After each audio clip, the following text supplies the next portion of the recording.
So hey guys, welcome back to my channel. तो दोस्तों, जैसा कि हमने मार्शल मास्टर के पिछले एपिसोड में देखा था कि थंडर प्रिंस के बाद से राजी होते हुए 7 किलिंग डीमन स्वॉर्ड्समैन भी कमजोर डिसाइपल्स को मारने की बात कर रहा था और इसके लिए वो थंडर प्रिंस को रूल बनाने के लिए कहता है। मगर इससे पहले कि वो कुछ कहता, ऊपर आसमान से लॉ एनफोर्समेंट हॉल की टीम आ जाती है। लॉ एनफोर्समेंट हॉल की मास्टर आते ही कहने लगती है कि सुआन युआन एम्पायर का सबसे नालायक डिसाइपल यहाँ पर बॉस बन रहा है। मैंने तो सोचा था कि यहाँ पर सुआन युआन एम्पायर से कोई पावरफुल डिसाइपल आया होगा। फिर हमें यहाँ पर क्विंसी और जी रुयू की भी एंट्री दिखाई जाती है। और अब आगे दोस्तों, आज के एपिसोड की शुरुआत बिल्कुल उसी जगह से होती है जहाँ हमें दिखाया जाता है कि उनको देखकर यहाँ पर सभी लोग पहचान जाते हैं कि ये तो मास्टर मुरोंग बियुंग है, जो कि लॉ एनफोर्समेंट हॉल की मास्टर है। और उनके साथ यहाँ पर जी फैमिली की प्रिंसेस रुयू भी है। मगर उनके साथ में कौन खड़ा है? उनके ब्रेथ से तो ऐसा लगता है कि ये कोई लेजेंडरी आइस मास्टर है। वहीं बात करें क्विंसी की, तो जब वो चैन साओ को देखती है तो बहुत ही ज्यादा खुश हो जाती है और चैन साओ को भी उसे देखकर पता चल जाता है कि क्विंसी ने इतने समय में ट्रेनिंग करके काफी कुछ अचीव कर लिया है। लेकिन फिर जैसे ही क्विंसी चैन साओ से मिलने के लिए जा रही थी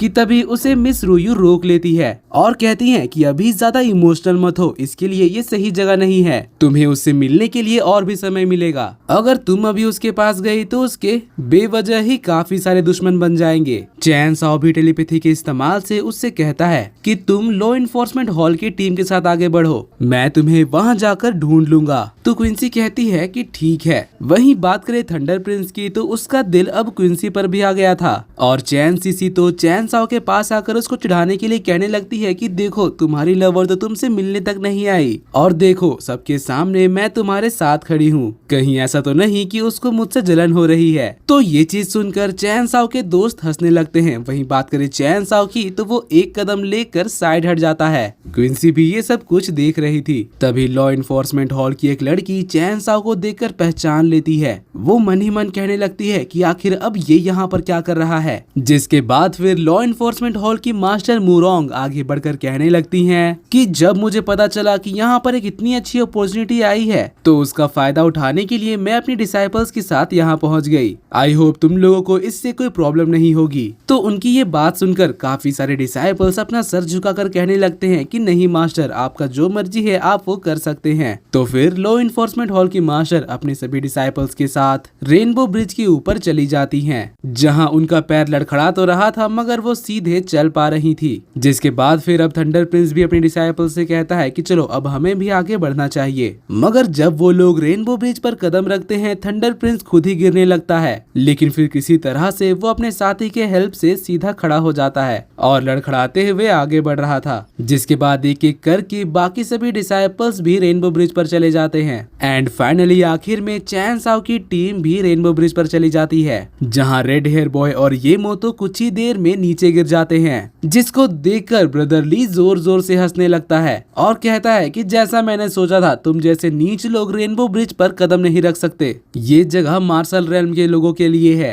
तभी चैन साओ वहां आ जाता है और अपने दोनों दोस्तों को दोबारा से खड़े होने में मदद करता है। चैन साओ को इतना आराम से खड़ा हुआ देखकर ब्रदर लिन काफी ज्यादा परेशान हो जाता है। जिसके बाद फिर चैन साओ आगे बढ़कर रेनबो ब्रिज की एनर्जी को अपनी बॉडी के साथ स्टिमुलेट करने लगता है और कहता है कि हेवन और अर्थ के पावर में अनगिनत रूल्स हैं और इस रेनबो ब्रिज में जो हेवनली पावर्स हैं उनको कंट्रोल करना मैंने अपने कल्टीवेशन में कुछ ही समय पहले सीखा है और अब उस स्किल को इस्तेमाल करने का समय आ चुका है। अगर मैंने जल्दी नहीं किया तो ये अपॉर्चुनिटी मेरे हाथ से निकल जाएगी, मुझे चाहिए स्पीड। और इतना कहने के बाद उसका स्टिमुलेशन कंप्लीट हो जाता है और फिर वो येमो और रेड हेयर बॉय को भी सजेशन देने लगता है। वो बताता है कि तुम्हें इसके ऊपर खड़े रहने के लिए ऊपर से फोर्स लगाने की कोई जरूरत नहीं है, तुम इससे निकलने वाली एनर्जी को अपने ब्लड लाइन में अब्सॉर्ब होने दो।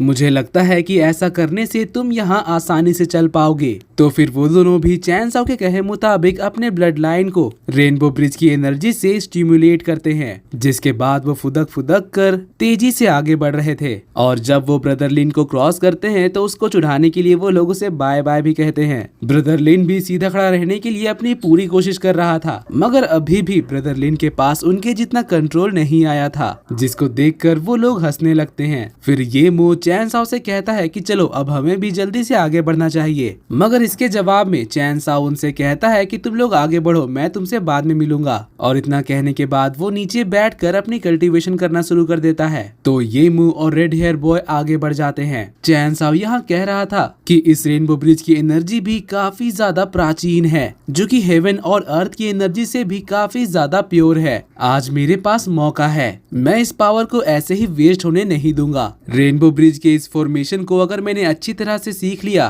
तो ये मुझे फ्यूचर में बहुत ज्यादा हेल्प करेगी। और यहाँ चैन साओ के कल्टीवेशन करते हुए काफी समय बीत जाता है, बट फाइनली चैन साओ इस फॉर्मेशन के एट्रीब्यूट को पूरी तरह से सीख लेता है और फिर कहता है कि इस हेवनली रेनबो ब्रिज में तो 18,003 एवेन्यूज हैं और अब वो सभी मेरे दिमाग में हैं और इसके बारे में अभी तक किसी को भी रियलाइज नहीं हुआ है, मगर मैं श्योर हूँ कि आखिर में सभी को इस बारे में पता चल जाएगा।